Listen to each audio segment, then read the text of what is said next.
আসসালামু আলাইকুম রহমাতুল্লাহি বারাকাতুহু। মোৰ বন্ধুসকল, আজি মই যিটো বিষয়ে আলোচনা কৰি আছোঁ সেইটো হৈছে নিয়ত সহি কৰা। নিয়তটো কি কৰিব লাগিব? সহি কৰিব লাগিব।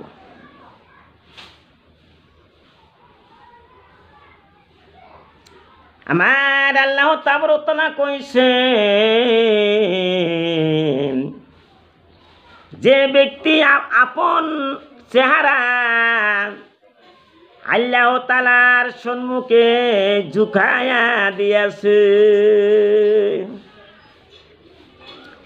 এবং সে মুখলস বটে, এমন ব্যক্তি তার বিনিময় আপন রব্বের নিকট লাভ করে। এমন লোকদের না কোনো ভয় হইবে, আনা তারা চিন্তিত হইবে। সুবহানাল্লাহ। এই আয়াত বাকারা, সূরা বাকারার ভিতরত আছে। আমার বন্ধুসকল, এতিয়া মই এটা হাদিস বর্ণনা কৰি আছো। আবু হুরায়রা রাদিয়াল্লাহু তাআলা আনহু বর্ণনা করেন যে রাসূলুল্লাহ সাল্লাল্লাহু আলাইহি সাল্লাম ইরশাদ করিয়াছেন, আল্লাহ তাআলা তোমাদের বাহ্যিক আকার আকৃতি এবং তোমাদের ধন সম্পদ দেখেন না। বন্ধুসকল, চিন্তা করিব লাগিব, আমি কোটি কোটি সম্পত্তির মালিক হয়ে পড়িছো, আমার ইমান চেহারা আরে আল্লাহ কোনো টাকা পয়সা দেখিব নোৱাৰে, কোনো চেহারা পাতি কিছুই না দেখে। আল্লাহ কোনটো দেখিব? গোটে পৃথিবীর মানুষ যেতিয়া মৃত্যু হয়ে যায় তেতিয়া চেহারার কোনো মূল্য থাকে না। মানুষটা কথাবার্তা কব নোৱাৰে, মুখটো নড়াচড়া কৰিব নোৱাৰে, ভিতৰৰ পৰা কি ওলাই গৈছে, উৰি গৈছে। পাখি এটা আছিল, কিমান খাইছে, মাছ মাংস দৈ দুধ খাইছিল। সেই পাখিটো আজি নাই ভিতৰত, উৰি গৈছিল নাইবা চিজনে উৰি গৈছে, আজৰাইল লৈ গৈছে। গতিকে আমাৰ আল্লাহ আকৃতি নেদেখে মানুহৰ। তোমাৰ চেহাৰা কেনেকুৱা, তোমাৰ শৈলী কিবা কেনেকুৱা, তোমাৰ ধন সম্পত্তি কিমান টকা পইচা কামাই কৰিছে, সেইবিলাক আল্লাহ কেতিয়াও নেদেখে। তেনেহ'লে বন্ধুসকল, কি দেখিব? তার পিছত তাই আছে, তোমাদের দিন ও তোমাদের আমল দেখেন। এইটো মুসলিম শরীফৰ হাদিস। তুমি কি কৰিছা রাত দিন 24 ঘণ্টাৰ ভিতৰত? কিমান ওয়াক্ত নামাজ পঢ়িছিলা?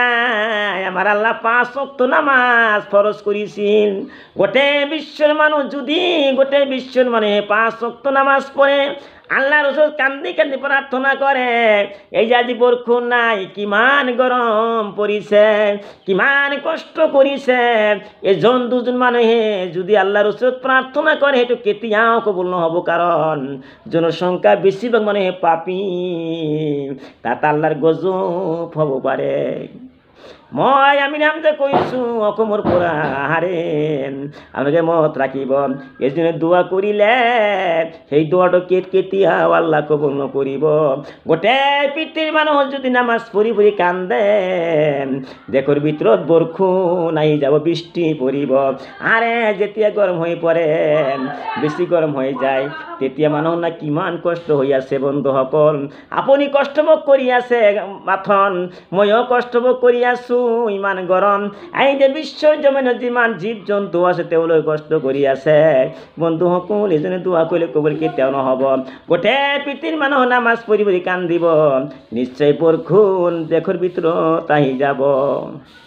আমাৰ বন্ধুৰাও এটা কথা মই কৈছোঁ, দেশৰ ভিতৰত ইয়াৰ কি এনেকুৱা গজব আহি আছে, মানুহে আল্লাহকে পাহৰি গৈছে। বিশ্বৰ জমিনত টাইটেল মাদ্রাসা আছে, সিনিয়র মাদ্রাসা বিশ্বর জমিন আছে, বিভিন্ন দেখত আছে। এই টাইটেল মাদ্রাসা সিনিয়র মাদ্রাসা, টাইটেল মাদ্রাসা বুখারী শরীফ হাদিস পড়ুয়া হয়, সে যে কি হয় যে মুসলিম শরীফ হাদিস পড়ুয়া হয়। যদি আমাকে ভাল ভাল হাদিস পড়ুয়াই থাকুন, ছাত্র আছে বিশ্বর জমিনত, ছাত্রগুলি শিকি থাকে আর প্রচার করি থাকে, ভাল ভাল কাম করি থাকে, তিনি হলে বিশ্বর জমিন বরকুন আহি পড়ি বিষ্টাহি পড়িব।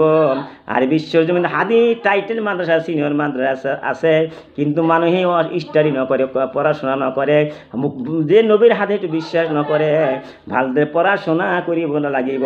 যদি শিক্ষা করা যায়, কোরআনের পড়া হাদিসের পড়া, কেতিয়া আল্লাহ গজব দিয়ে এই বিশ্বর জমিনত মানে হাদিস নপড়ে, কোরআন শরীফ নপড়ে, ঘরের ভিতর থুই দিছে। তার কারণে কোরআন আর হাদিস ঘরের ভিতরত আছে, কিন্তু মানে স্টাডি নকরে। সেই কারণে আজি বিশ্বর জমিনত ইমান গজব আহি পৰিছে। বন্ধু সকল, মই আমি হামজা কৈছোঁ, যিবিলাকে হাদিস পঢ়িছোঁ, কোরআন হাদিস পঢ়িছোঁ, কোরআন পঢ়িছোঁ, বুখাৰী হাদিস পঢ়িছোঁ, তেতিয়াহ'লে ঘৰত ঘৰত ষ্টাডি কৰিব লাগিব। সুবহানাল্লাহ। যিমান হাদিস আমাৰ নবী কৈছে, যদি আমি নাম কওঁ, বিভিন্ন হাদিসের নাম, বুখারী শরীফ, মুসলিম শরীফ, তিরমিজি শরীফ, আবু দাউদ শরীফ, নাসাই শরীফ, ইবনে মাজাহ শরীফ, আৰু কিমান হাদিস আছে আমি হিসাব কৰিব নোৱাৰো। আমার বন্ধুসকল, তাৰ ভিতৰত মই কৈ আছোঁ, মোৰ বন্ধুসকল, আমি পিছত এটা হাদিস কৈ আছোঁ, ইটো বাংলা ভাষাত লিখা হৈছে, সেইখিনি মই কৈ আছোঁ, আপোনালোকে শুনিব। হযরত ওমর ইবনে খাত্তাব রাদিয়াল্লাহু তাআলা আনহু বলেন, আমি রাসূলুল্লাহ সাল্লাল্লাহু আলাইহি সাল্লামকে সাত করতে শুনিয়াছি, সমস্ত আমলের ভিত্তি নিয়তের উপরই। সুবহানাল্লাহ। ইন্নামাল আমালু বিন্নিয়াত। বুখারী হাদিসের ভিতরত আছে, আমার নবী কইছে, 1 নম্বর হাদিস, বিসমিল্লাহির রহমানির রহিম। বুখারী হাদিস, ইন্নামাল আমালু বিন্নিয়াত। আমার নবী কইছে, ও বিশ্বর মানুষ, সাহাবাসকল মনত রাখিবা, সকলো কাম নিয়তের উপরত নির্ভরশীল। এজন মানে বিবাহ করিব আশা কৰিছেন, বিশ্বর জমিনত বিবাহ করিব। আমার নবী কয়, বিবাহ কৰিবলৈ আশা কৰিছে, আমার আল্লাহ তার বিবাহটো পড়াই দিব। সুবহানাল্লাহ। ভাই ভনী সকল মনত রাখিবা, এইটো হাদিসের কথা, বিবাহটো পড়াই দিব। কোনো মানুহে দুনিয়া দুনিয়া কৰি আছে, দুনিয়ার কথা চিন্তা কৰি আছে, দুনিয়া লোলাপসা কৰি আছে, দুনিয়া চুরি কৰিছে, আমার আল্লাহ চুরি করলে সুযোগ দিব। জেনা করিবার আশা করিছে, জেনা করিবার সুযোগ দিব, কিন্তু তার ভিতর কি শাস্তি হব সেইটাও আমার আল্লাহ দিব। গতিকে চিন্তা করক, আমি কি নিয়াত করিছো। যদি আমি নিয়াত করি থাকম যে এই মৃত্যু হয়ে যাব, আজরাইল আহি যাব, কেনেকৈ কবৰৰ ভিতৰত থাকিব লাগিব, কেনেকৈ জাহান্নামত থাকিব লাগিব, এই কথাখিনি চিন্তা কৰি আমি আমল কৰি থাকোঁ, ভাল ভাল কাম কৰোঁ, জান্নাতৰ আশা কৰি নিয়াত কৰিছোঁ। ইন্নামাল আমালু বিন্নিয়াত। আল্লাহ আমি নিয়াত কৰিছোঁ আমি জান্নাত লৈ যাম, এনেকুৱা নিয়াত কৰাৰ পিছত ভাল ভাল কৰ্ম কৰিব লাগিব। আশা কৰিছোঁ জান্নাতত যাম, কিন্তু কামবিলাক বিয়া, কামবিলাক জান্নাতৰ কাম কৰা নাই, কেনেকৈ আল্লাহ জান্নাতত নিব। গতিকে বন্ধুসকল, জান্নাতৰ কাম কৰিব লাগিব। তারপরে তারও আছে, আর মানুষ উহাই পাইবে যাহার সে নিয়ত করিয়া থাকিবে। অতএব যে ব্যক্তি আল্লাহ তাআলা ও তাহার রাসূলের জন্য হিজরত করিল, আল্লাহ তাআলা ও তাহার রাসূলের সন্তুষ্টি ছাড়া তাহার হিজরতের অন্য কোনো কারণ ছিল না।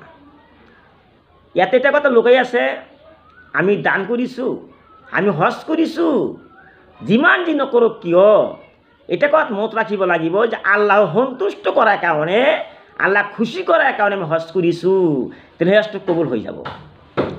যদি আমি এনেকুৱা মানে আশা কৰোঁ, নিয়ত কৰোঁ যে আমিতো হজ কৰি আহিছোঁ, কিমান টকা খৰচ কৰিছোঁ, মানে হাজি বুলি ক'ব, মানুহৰ প্ৰশংসা কৰাৰ কাৰণে, মানুহৰ প্ৰশংসা পোৱাৰ কাৰণে হজ কৰিছোঁ, সেইটা কেতিয়াও কবুল নহ'ব। আল্লাহক সন্তুষ্ট কৰাৰ কাৰণে যিটো হজ কৰিছ, সেইটো কবুল হৈ যাব। সুবহানাল্লাহ। গতিকে মই কিতাপৰ পৰা কৈছোঁ, আপোনালোকে কমেণ্ট কৰি মোক জনাই দিব, যদি মই ভুল কৰি থাকোঁ তেনেহ'লে আমাক মই জনাই দিব ইনশাআল্লাহ আজিজ।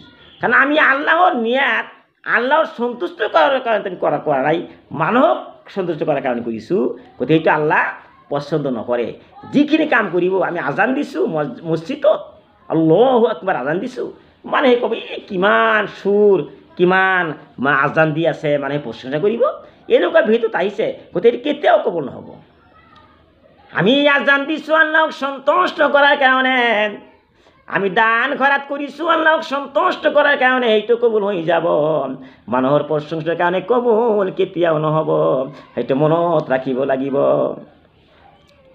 তার ভিতৰত আহি আছে তবে তাহার হিজরত আল্লাহ তাআলা ও তাহার রাসূলের জন্য হইবে অর্থাৎ এই হিজরতের জন্য সে সওয়াব পাইবে আর যে ব্যক্তি কোনো দুনিয়ারই স্বার্থ অথবা কোনো নারীকে বিবাহ করিবার জন্য হিজরত করিল তাহার হিজরত আল্লাহ তাআলা ও তাহার রাসূলের জন্য হইবে না বরং অন্য যে উদ্দেশ্য ও নিয়তে সে হিজরত করিয়াছে আল্লাহ তাআলা নিকটেই তাহার হিজরত উদ্দেশ্যই জন্যই সাব্যস্ত হইবে এইটো মই যেটো কৈছোঁ আপোনালোকে বুখাৰীতো পঢ়িছে বুখাৰী কিমান হাদিস আছে বুখাৰীৰ ভিতৰত ৭৫৬৩ নম্বৰ হাদিস ৭৫০০ হ্যাঁ মানে বিভিন্ন কিতাবত বিভিন্ন রাইটে লিখিছে সেই টোটাল হাদিস কেইটা আছে সেইটা আপোনালোকে ভালদৰে অৰিজিনাল বুখাৰী কোনটো কয় খণ্ড আছে ভালদৰে চাব ময়ো চাই আছোঁ টোটাল বুখাৰী হাদিস কেইটা আছে সেইটো চাব লাগিব কোনো কোনো কিতাপে ৰাইটে লিখিছে অলপ মানে ৭৫০০ হাদিস লিখিছে কোনো কোনো কিতাপ অলপ কম বেছি আছে গতিকে মই নাজানো আপোনালোকে আসল যেটো বুখাৰী শৰীফ সেইটো চাব যে কেইটা হাদিস আছে গতিকে বুখাৰী শৰীফ যিবিলাক হাদিস আছে গোটেইবিলাক হাদিস আপোনালোকে ষ্টাডি কৰিব পাৰা তেনেহ'লে নবীৰ কথাবিলাক ভালদৰে চাব পাৰিব মুছলিম শৰীফৰ হাদিসত যিমানখিনি হাদিস আছে কেইটা হাদিস আছে সেইটো ভালদৰে চাব লাগিব আৰু কোৰাণৰ ভিতৰত কেইটা আয়াত আছে তাৰ ব্যাখ্যা তফসিৰ এইবিলাক বুজিব লাগিব গতিকে মোৰ বন্ধুসকল আজি মই যি বিষয়ে আলোচনা কৰিছোঁ হ্যাঁ এইখিনি শেষ কৰিলোঁ আপোনালোকে আমল কৰিব যিমান নকওক কিয় কিমান ভিডিঅ' আমি এৰিছোঁ হাজাৰ হাজাৰ ভিডিঅ' আপোনালোকে জানে যে আসাম নিউ ওয়াচ এইটো মাৰ লগে লগে আমাৰ বয়ান আহি যায় নাইবা গোৱালপাৰা আমিৰ হামজা এইটো কৰিলেও চাৰ্চ কৰিলে আহে নাইবা আসাম আমিৰ হামজা এইটো কৰিলে আহিব গতিকে যেতিয়া আপোনালোকে শুনিব গোটেইবিলাক যিমান মই কি কৰিছোঁ ভিডিঅ' চাবাইছোঁ গোটেইবিলাক যেতিয়া শুনিব তেতিয়া শুনিব ভালকৈ বুজিবলৈ পাব গতিকে মোৰ হাদিসবিলাক শুনি থাকিব বয়ানবিলাক শুনি থাকিব আৰু দোয়া আশীৰ্বাদ কৰিব যেন কিয়ামত পৰ্যন্ত মোৰ বয়ান হাদিস তফসিৰ গজল কোরআন তেলাওয়াত গোটেই বিশ্বৰ জমিনে সিঁচি থৈ পৰে সেইকাৰণে দোয়া কৰিব আৰু হয়তো মই ভুল ভ্ৰান্ত কৰিব পাৰোঁ মানুহ মাত্ৰে ভুল এজন মানুহে ভুল কৰা নাছিল সেইজন হযরত মুহাম্মদুর রাসূলুল্লাহ সাল্লাল্লাহু আলাইহি সাল্লাম তেখেতেই ভুল কৰা নাছিল গোটেই পৃথিৱীৰ মানুহে ভুল কৰিছে এটা না এটা ভুল কৰিছে সেইটো মনত ৰাখিব লাগিব এনেকুৱা এজন নিষ্পা মানুহ আছিল বিশ্ব নবী তেওঁ কেতিয়াও ভুল কৰা নাছিলে তেওঁ যে ভুল কৰিছে মোক দেখুৱাই দিয়া কোন ঠাইত মানুহে ভুল কৰা নাছিলে গতিকে এজন মানুহে পবিত্ৰ আছিল হযরত মুহাম্মদ সাল্লাল্লাহু আলাইহি সাল্লাম তেখেতে কোন ঠাইত ভুল কৰা নাছিলে মিৰাজলৈ গৈছিল আল্লাহত আলাপনা কৰিছিল আল্লাহত কিমান ভাল ভাল কথা কৈছিল নামাজ কৰ পৰা আহিলে ৰোজা কৰ পৰা আহিলে সেই মিৰাজৰ পৰা আনিছে তো সেই বিশ্বনবী মিৰাজ কৰিছিলে কোনো পৃথিৱীৰ মানুহে মিৰাজ কৰিব পৰা নাছিলে আমাৰ বিশ্বনবী মিৰাজ কৰিছিলে আল্লাহত কথা বতৰা পাতিছিল গতিকে তাৰ ভিতৰত আৰু হাদিস আহিব আমাৰ চেনেলটো বেছি বেছি দেখিব যিমান দেখিব প্ৰথম পৰা শেষলৈকে দেখিব লাগিব দেখাৰ পিছত সাবস্ক্ৰাইব কৰিব লাইক কৰিব কমেণ্ট কৰিব গতিকে মই এইখিনিতে আমি শেষ কৰিলোঁ ওখিৰু দাৱানা আনিল হামদুলিল্লাহি ৰাব্বিল আলামিন।